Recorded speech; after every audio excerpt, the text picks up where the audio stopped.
The champagne flutes caught afternoon light streaming through the floor-to-ceiling windows of my sister's new townhouse. 75 people filled the open-concept living room, their laughter bouncing off hardwood floors that still smelled like fresh varnish. I stood near the kitchen island, holding a glass of sparkling water yet untouched, watching Madison glide through her guests like she owned not just this house, but the entire world. She did own it, actually. Or at least, she thought she did. Can you have everyone's attention? Madison's voice rang out, bright and commanding. She tapped her champagne flute with a silver fork, and the room quieted instantly. My mother beamed from her position near the fireplace. My father adjusted his tie, chest puffed with pride. Madison waited until every eye was on her before she continued. I want to thank you all for coming to celebrate this incredible milestone with me. This house, she gestured around the room, represents everything I've worked so hard for. My career, my independence, my future. Applause rippled through the crowd. I took a small sip of water, my throat suddenly dry. But there is one more announcement in it to make, Madison said, her smile widening. She turned, and her eyes found me across the room. Some of you know my older sister, Julia. Says Ben, well, let's just say she's been struggling lately. My hand tightened around the glass. The room's attention shifted to me like a wave. Julia lives in a beautiful condo downtown, Madison continued, her voice dripping with manufactured sympathy. But as we all know, she's had some financial difficulties. So, she paused for dramatic effect. In an incredibly generous gesture, Julia has decided to give me her condo. As a gift. To celebrate my success. The room erupted. Applause thundered around me. Someone whispered. I heard my mother gasp with delight. My father raised his glass, already celebrating a transaction that had never been discussed, never been agreed to, never been real. Madison's eyes locked with mine, and in them, I saw the same look I'd seen my entire life. The look that said, you give me what I want because you always do. Because you require it. Because you want to make a scene. I set my glass down on the granite countertop. The sound was soft, but in my chest, something louder was building. I smiled. Then I stood up straight, smoothed my navy blazer, and walked to the center of the room. The crowd parted slightly, confused by my movement. Madison's smile flickered for just a second, uncertainty crossing her face before a confidence returned. Thank you, Madison, I said, my voice calm and clear. That's very kind of you to share with everyone. Relief washed over her features. She thought I was going to go along with it. She thought I would do what I'd always done. Stay quiet, stay small, let her take whatever she wanted. I turned to face the room. 75 pairs of eyes stared back at me. But I need to clarify something, I continued. I'm not giving Madison my condo. The room went silent. Not the polite, anticipated silence from before. This was different. This was the kind of silence that feels like you're being sucked out of a space. Madison's smile froze. Julia, don't be ridiculous. I'm not being ridiculous, I said, keeping my voice steady. I never agreed to give you my condo. In fact, I never had any financial difficulties at all. I paused, letting that sink in. But I have been paying your rent for the last 3 years. Someone dropped a glass.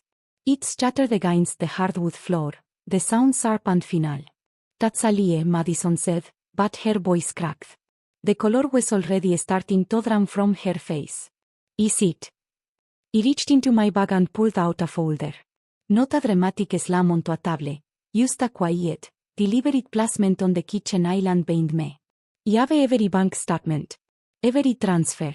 Every month for 36 months. 2,800 pesos a month. That's 100,800 pesos, Madison. My mother's hand flew to her mouth. My father's champagne glass lowered slowly, his expression shifting from pride to something I'd never seen before, doubt. You're lying, Madison repeated, but her voice was smaller now. She looked to our parents. She's making this up. She's jealous. She's always been jealous of me. Madison. A voice cut through from the back of the room. Deep, authoritative, familiar.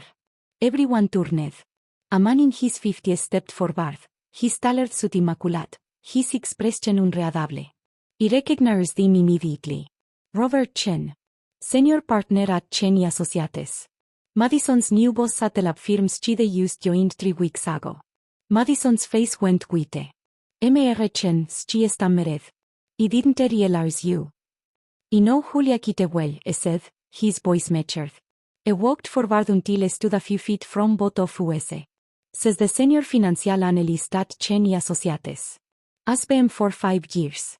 In fact, says the one who reviewed your application and recommended you for the junior associate position. The room was so quiet I could hear someone breathing heavily near the window. Julia. Mr. Chen turned to me, his expression softening slightly. I apologize. I had no idea about this situation. It's not your fault, I said quietly. I nodded, then turned back to Madison. Ms. Whitmore, I'm going to need to speak with you privately. But first, I gestured to a woman I hadn't noticed before, standing near the doorway. This is Patricia Bass, from our HR department. She's also here today. Patricia stepped forward, her face professional and blank. Ms. Whitmore, there are some serious concerns regarding the accuracy of your employment application. Madison's legs seemed to heave out. She grabbed the back of a chair, her knuckles white. I don't understand. Your application stated you had no familial connections to current employees, Patricia said, her voice clinical. You also claimed sole financial independence for the past 5 years. Both statements appear to be false. You lied on your application, Mr. Chen said, and there was no warmth in his voice now. That's grounds for immediate termination. No, Madison's voice cracked. No, please, I didn't mean. There is more, he said quietly. Everyone looked at me. I pulled out another document from my folder. This house, I gestured around the room. The down payment was 85,000 pesos. I have the wire transfer confirmation here, dated 2 months ago, from my account to Madison's. My father's champagne glass slipped from his hand. It hit the floor but didn't break. You strolled across the hardwood, spilling golden liquid in its wake. Julia, you never told us, my mother whispered. You never asked, he said simply. You were too busy celebrating Madison's accomplishments to notice that he was the one making them possible. Madison sank into the chair, her face buried in her hands. The confidence, the pride, the superiority, all of it crumbled. Her shoulders shook. I need you to know something, he said, looking at my parents now. I didn't do this out of obligation. I did it because I loved you. Because I thought family was supposed to support each other. But you made it clear, over and over, that support only flows one direction. Toward Madison. Always toward Madison. My father opened his mouth, then closed it. No words came. So it is what happens next, he continued. I'm done. No more rent payments. No more bailouts. No more silent support while Madison takes credit for everything. This house. He looked around the room. She has 60 days to refinance without my name on any documents, or it goes back to the bank. You can't do that, Madison whispered, her voice hoarse. I can, actually. My name is still on the mortgage documents as co-signer. I verified with my lawyer this morning. He looked at Mr. Chen. I'm sorry you had to witness this. Don't be, I said quietly. Integrity matters, Julia. In the office and everywhere else. I see you Monday morning. He nodded. Then he picked up my bag, walked through the crowd of stand guests, and headed for the door. Behind me, he heard my mother crying. My father's voice, trying to form words that wouldn't come. Madison's broken sobs. He didn't look back.